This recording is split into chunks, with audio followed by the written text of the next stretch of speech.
इस समाज के लिए नहीं, 36 कौम के उन लोगों के लिए जिनके साथ अन्याय हुआ, जुल्म हुई, जाति हुई, उनके लिए लड़ाई, चाहे सड़क पर लड़ी, चाहे मंच से लड़ी, चाहे प्रशासन से लड़ी, चाहे सरकार से लड़ी, निश्चित रूप से उन लोगों ने लड़ा। और मैं सुखदेव सिंह के बारे में आप लोगों को बताना चाहता हूं कि मेरा परिवार इस सुखदेव सिंह की ताकत के कारण हम सब लोग एकजुट होकर जिस तरीके से लड़ाइयों को लड़ा, उस समय का जो दौर था, उस समय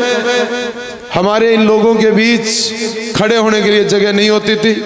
हम लोग जहाँ कहीं बैठने के लिए जगह नहीं होती थी, उस समय सुखदेव सिंह ने और स्वर्गीय बड़े भाई वीरेंद्र न्यांगली ने पूरी ताकत से इस सिस्टम के खिलाफ लड़ने का काम किया और धीरे धीरे दोनों समाज की मुख्य धारा में बहे। और आज का जो दिन है, जो आज की जो ताकत है, उन्होंने उन अपने स्थान को बदलकर समाज की सेवा को मुख्य धारा बना और समाज के बीच रहकर समाज की उस जुल्म और ज्यादती जो लोगों ने सही, उन खुद लोगों ने जो सहन किया, उसका उन्होंने महसूस किया,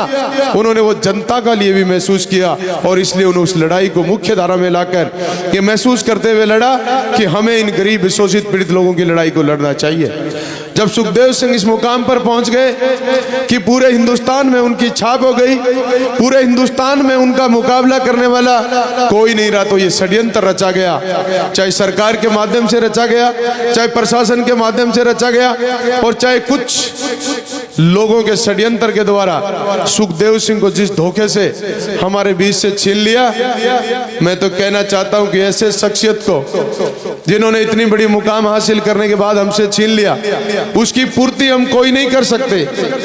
लेकिन हम सब लोग एक काम जरूर कर सकते हैं। जिस तरीके से शीला शेखावत ने कहा है कि मैं आपकी बहन, मैं आपकी बेटी, मैं आपकी बहू, अगर इस लड़ाई को लड़ूं तो आपके भाई और परिवार के लोगों की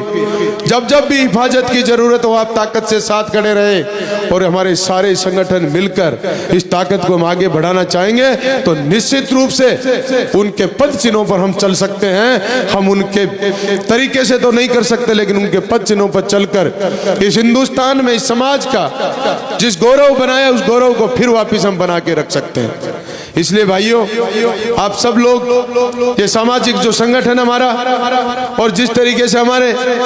सांसद साहब भी कह रहे थे, मैं आपको वही बात कहना चाहता हूं। हमारे कितने भी संगठन हो सकते हैं, सामाजिक स्तर पर छोटे छोटे संगठन खूब हो सकते हैं, लेकिन ये लड़ाई लड़ने का जब मौका हो, संगठित रहने की जब जरूरत हो, तो मैं तो समाज के मेरे सारे बंधुओं को और सामाजिक संगठन के जिम्मेदार लोगों को कहना चाहता हूं,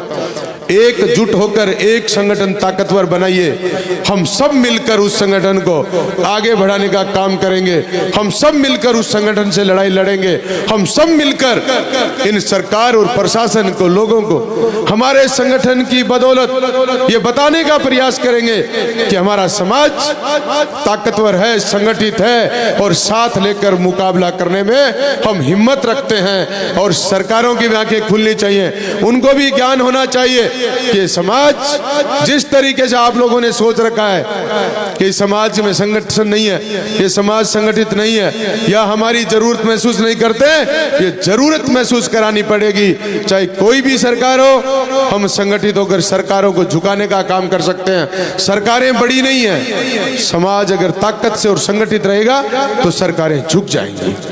अब आज मैं कहना चाहता हूं कि सुखदेव सिंह का, वीरेंद्र न्यांगली का परिवार एक परिवार है और लंबे अरसे से है, और मैं कहता हूं कि इस परिवार को और हमारे परिवार को मैं कोई भी जरूरत रहे, जब भी आवश्यकता महसूस करें, हम इन परिवार के घर के सदस्य बनकर,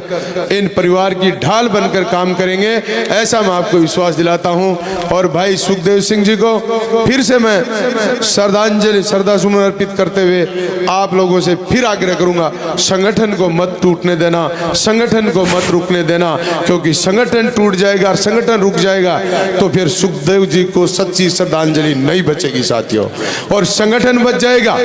हमारा संघर्ष बच जाएगा, हम नहीं टूटने देंगे, इस नाम को हम आगे ले जाएंगे। तो इस सुखदेव सिंह का नाम इस विश्व पटल पर जीवन भर कभी नहीं मिटेगा। ये संसार रहेगा, ये दुनिया रहेगी, तो सुखदेव सिंह का नाम भी निश्चित रूप से रहेगा। इसलिए संगठन को बरकरार रखना, आपकी रणनीतियां नीतियां जिस तरह की चर्चाएं हो करें, लेकिन संगठन को आगे बढ़ाएं। इन्हीं शब्दों के साथ सभी को जय हिंद, जय भारत। आप सभी लोग एकता के साथ आगे बढ़ें। जय हिंद, जय भारत। हेलो, आगे वक्ता के रूप में आदरणीय प्रताप सिंह जी कालवी साहब।